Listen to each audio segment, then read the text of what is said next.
Loops are fundamental programming structures used to repeat a set of instructions until a certain condition is met, or as long as a condition remains true.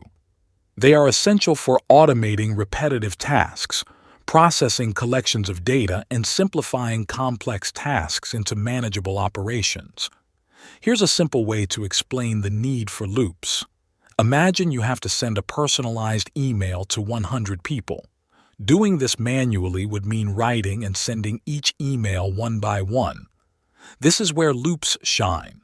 They allow you to automate repetitive tasks like these. With a loop, you can write the process once and then have the loop repeat it for each person, saving time and reducing errors. The loops that are available in PowerShell and we are going to cover today are for each loop, for each object loop, do while and while loop, do until, and the basic for loop. Let's begin from for each loop. For example, we split our string into an array of characters. Now we write for each, and inside the braces, we are declaring a new variable to which each of the array values will be assigned for each iteration of our loop. Let's try to understand this in this example. We split a string into characters. Then we define an integer variable, and then we execute our loop. What happens when we execute this loop? 1. This loop was executed 38 times. 2.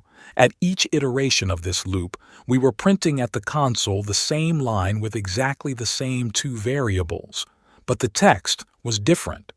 The text was different because the values of those variables were changed in each iteration. So you can understand that each iteration of the loop, the next value from the array character of the string was placed into the character variable, and each iteration integer variable was incremented.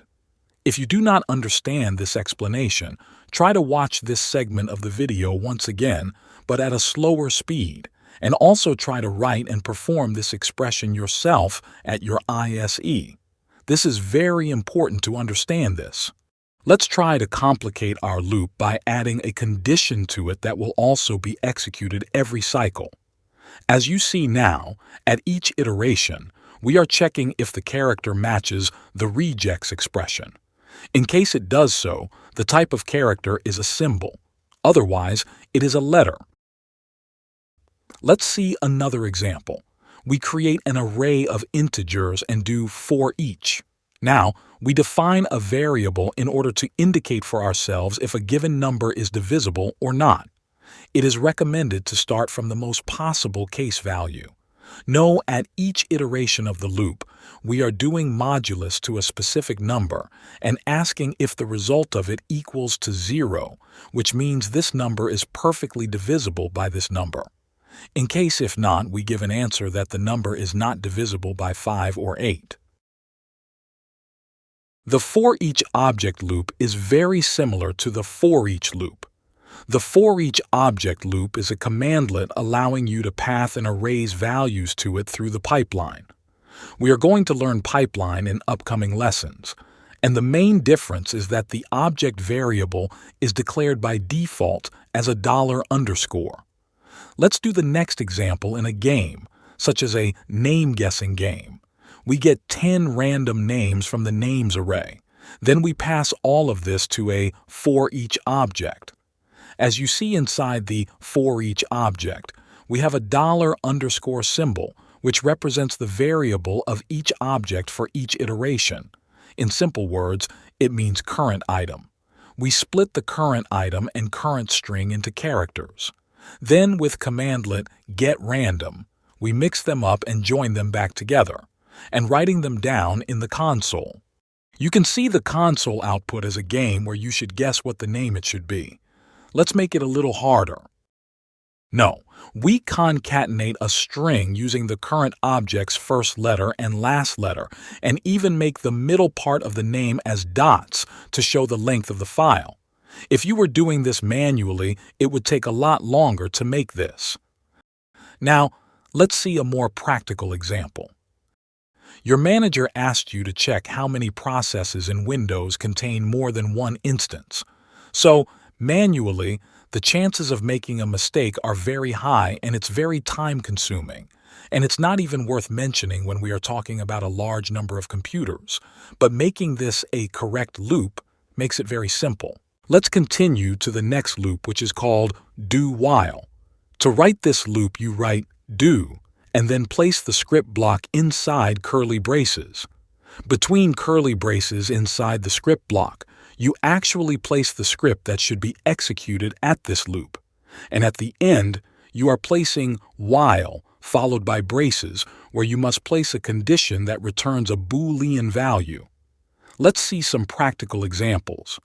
I'm executing this loop and it checks for all processes if there is a Notepad process.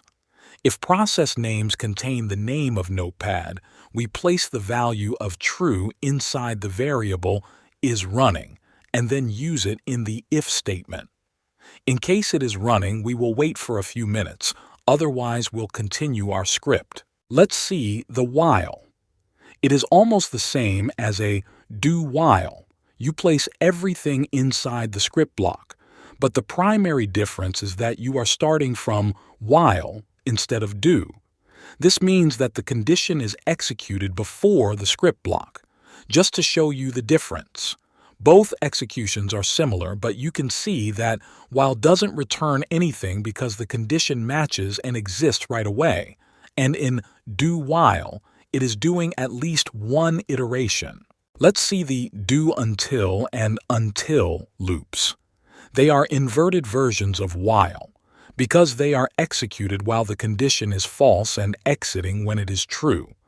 For example, same scenario with a Notepad, but now we'll wait for a new instance of Notepad appear. The until loop is the same as the do until, and the difference is the same as between while and do while, the condition executed before the script block. And the last for today is a for loop.